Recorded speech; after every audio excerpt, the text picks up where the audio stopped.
Welcome, dear students. We are doing nowadays the usage of verb to be. To is, as I have told you, to is used before every first form of the verb. But when we use the verb, then to is eliminated.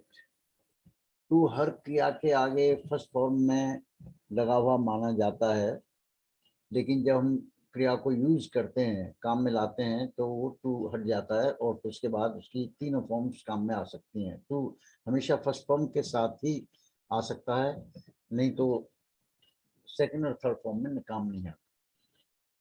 पिछले lesson में हमने to be की present form को complete कर दिया है। उसमें आपको चारों तरह के यूज बताए, जैसे इज एम आर का यूज बताया, affirmative sentence, negative sentence, interrogative beginning with helping verb and interrogative beginning with WH verbs. Today we do the remaining parts. बचे हुए हम दो और जो टेंसेज हैं, पास्ट और फ्यूचर आज करते हैं। पहले लेते हैं पास्ट टेंस। बी का पास्ट टेंस में फॉर्म होता है सिंगुलर सब्जेक्ट के साथ वॉज। ये जो यहाँ लिखा हुआ है, this is singular form of verb be in past tense. It is used with I, he, she. इनके साथ इसका प्रयोग होता है। I, he, she, it, that, a boy, a girl. था इसका हिंदी में अर्थ हो जाएगा था, थी, हुआ या बना। इसका प्लूरल नंबर होता है बी का पास्ट टेंस में वर, WERE वर।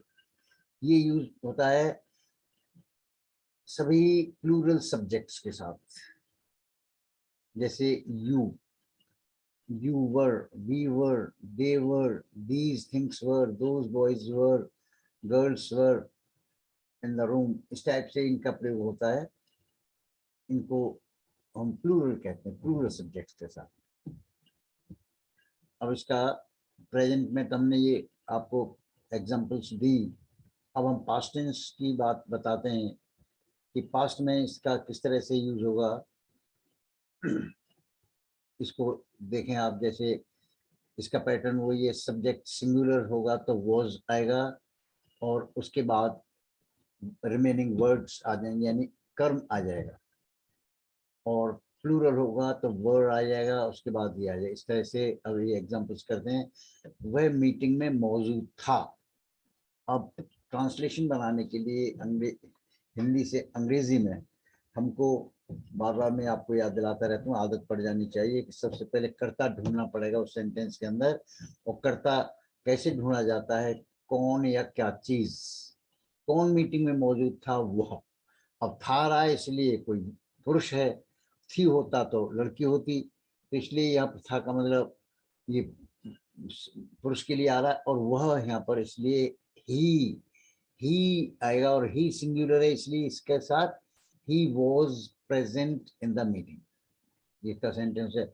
वह वहां खुश थी। अब थी आ रहा है, इसका मतलब it is used for some female, किसी स्त्री के लिए प्रयोग हो रहा है, इसलिए वह के अंग्रेजी यहाँ पर ही नहीं होगा बल्कि शी होगा। शी वॉज हैप्पी देयर, वहां वह खुश थी। इसी तरह मैं अपने काम में नियमित था। कौन था? मैं। तो मैं सब्जेक्ट हो गया, मैं के साथ आई को सिंगुलर मानेंगे पास्ट टेंस में। I was regular in my work. इस तरह से मेरे पिताजी बहुत समय के बड़े पाबंद थे। My father was very punctual of time. इस तरह से वहाँ का वातावरण बड़ा रोचक था। द एटमॉ, कौन रोचक था? वातावरण। और वातावरण के साथ क्या चीज जुड़ेगी? करता, इसका डेफिनेट आर्टिकल जुड़ता है द एटमॉस्फेयर। जितनी नेचुरल ऑब्जेक्ट्स होते हैं उनमें सभी के साथ द लग जाता है। The earth, the sky, the sun, the moon. इस तरह से एटमॉस्फेयर भी नेचुरल फिनोमेना है, इसलिए द एटमॉस्फेयर। और किस चीज का एटमॉस्फेयर, वो भी इसके साथ जुड़ा हुआ है। The of that place, the atmosphere of that place. तो ये इसका सेंटेंस हो गया, the atmosphere of that place. वे आपसे मिलने के बहुत इच्छुक थे, they were very keen to meet you.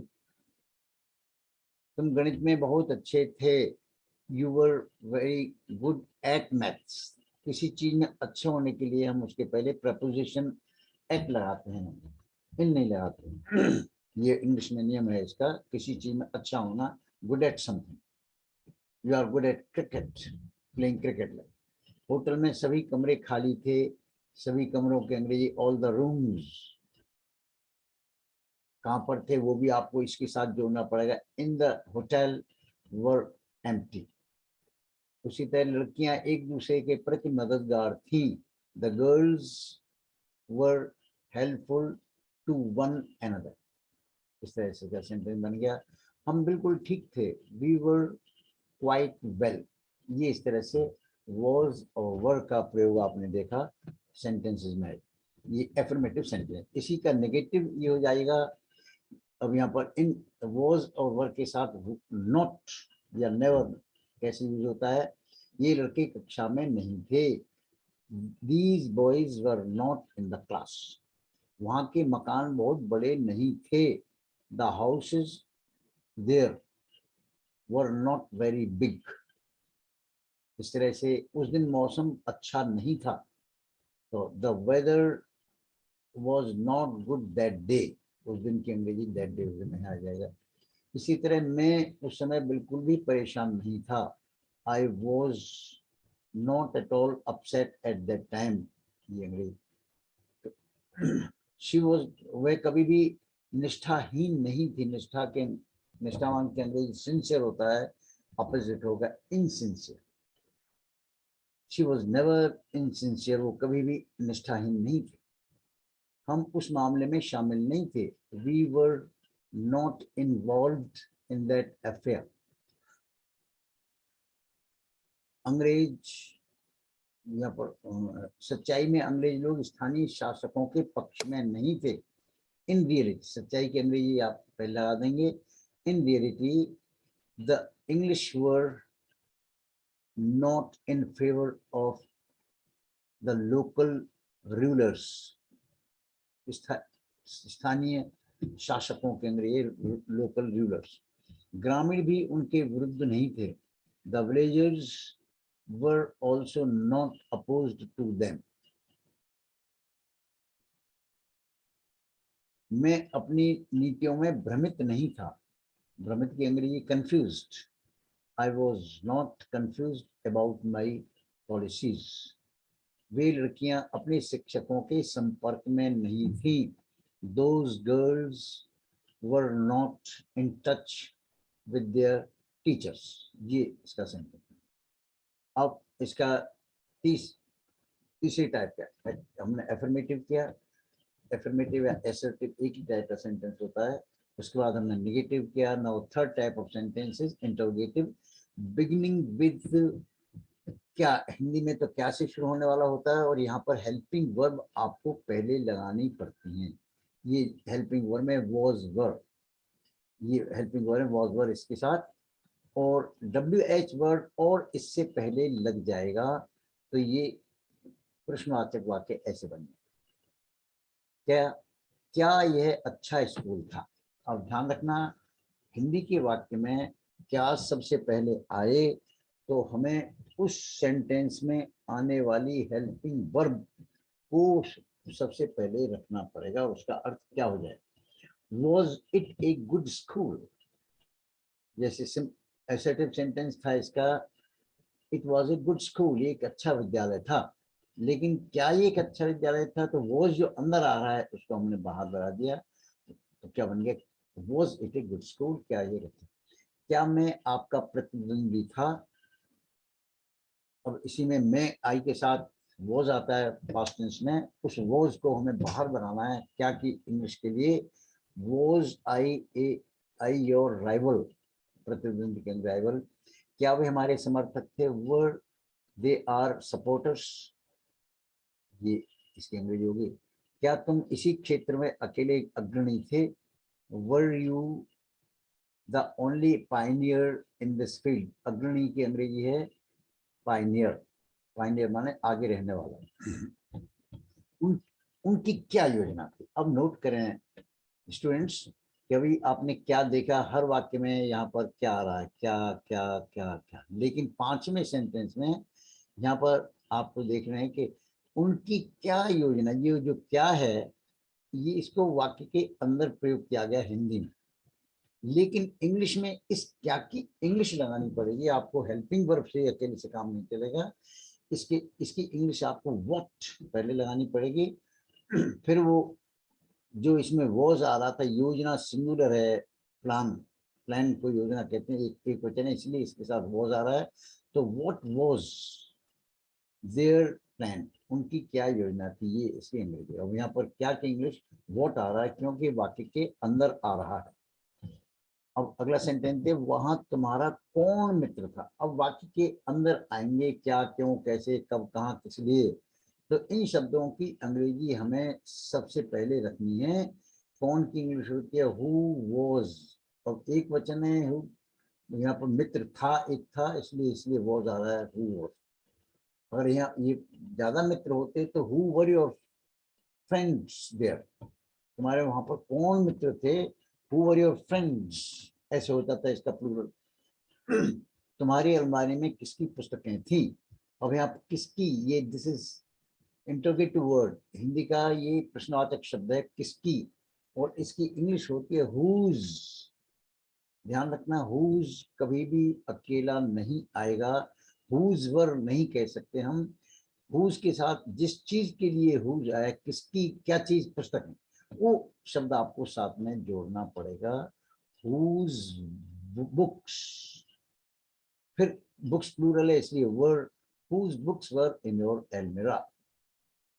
समझिए, तो हुज का प्रयोग आप ध्यान रखें, हुज कभी भी अकेला नहीं आएगा, इसके साथ जिसके लिए आ रहा है। जैसे किसका बेटा, हुज सन, किसकी किसकी किसकी बहनें, हु सिस्टर्स। इस तरह से हु को साथ में आपको शब्द लगाना। अगला सेंटेंस देखें, उस दिन वे कर्मचारी हड़ताल पर क्यों थे? अब यहाँ प्रश्नवाचक शब्द है क्यों, तो क्यों की इंग्लिश पहले लगानी पड़ेगी वाई। और उसके बाद ये कर्मचारी ज्यादा लोग हैं, थे आ रहा है इसलिए why were those employees on strike that day. इस तरह का ये सेंटेंस बन गया। तुम वहां कब उपलब्ध होते थे? अब यहाँ प्रश्नवाचक शब्द है कब, उसी इंग्लिश व्हेन आएगी, व्हेन। और तुम के अंग्रेजी यू, और ये प्लूरल है इसलिए वर वो पहले लगेगा। When were you available there, ये इसका सेंटेंस बन जाएगा। लास्ट सेंटेंस है, उन दिनों ऐसी समस्या कहाँ थी?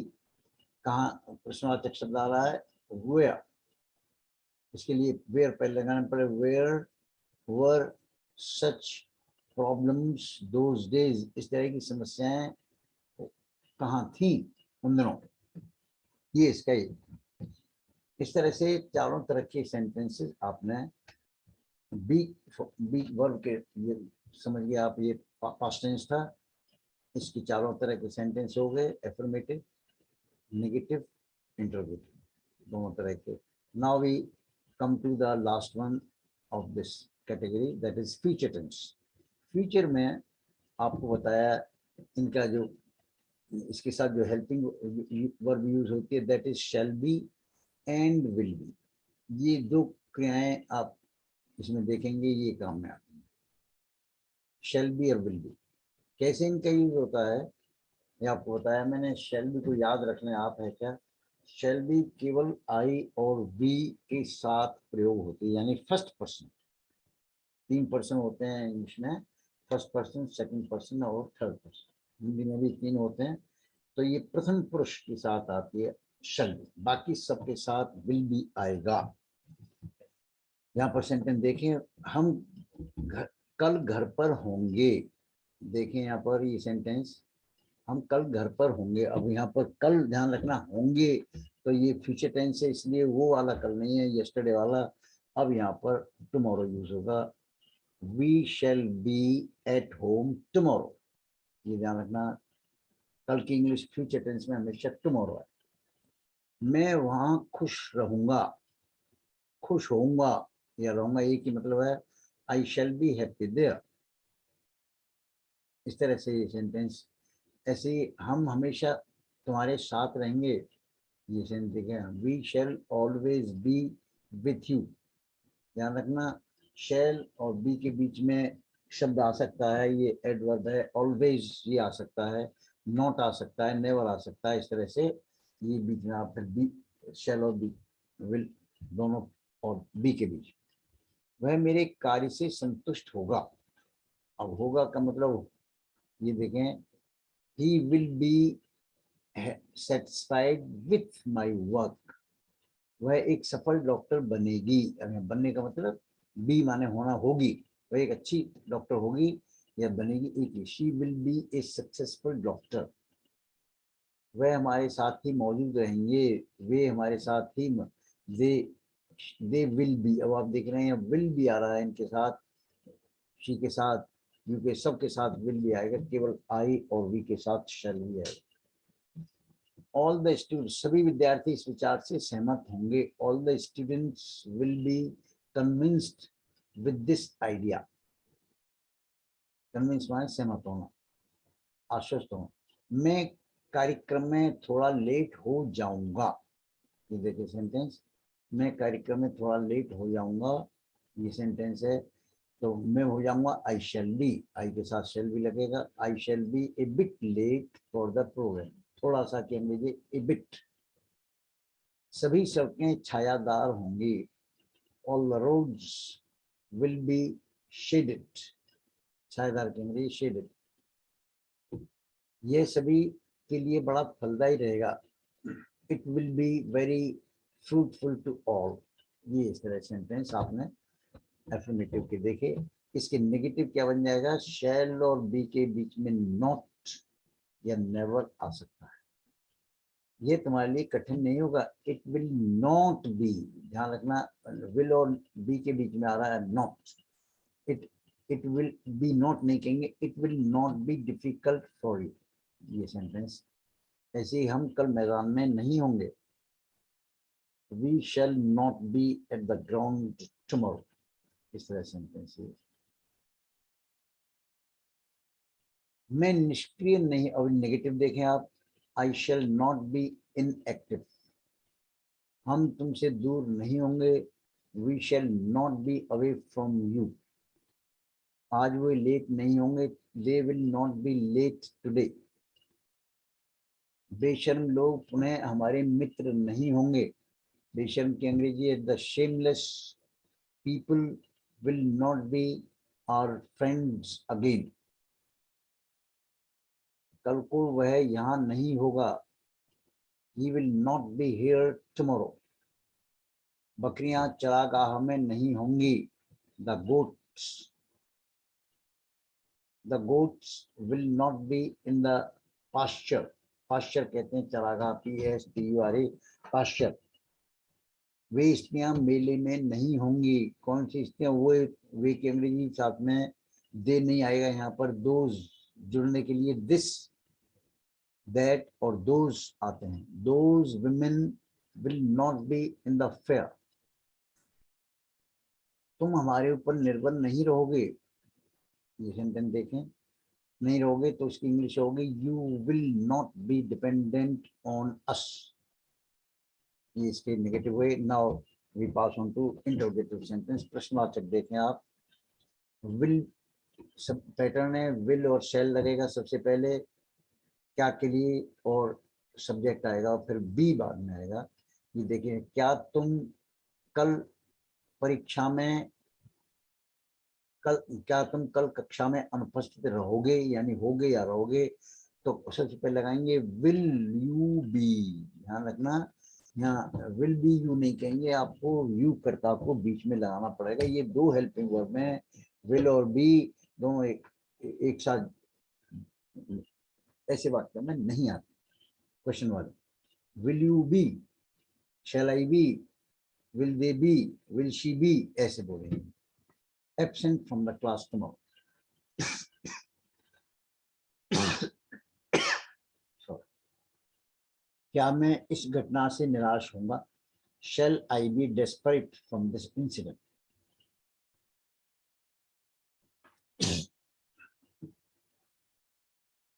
क्या अब दिन और लंबे होंगे?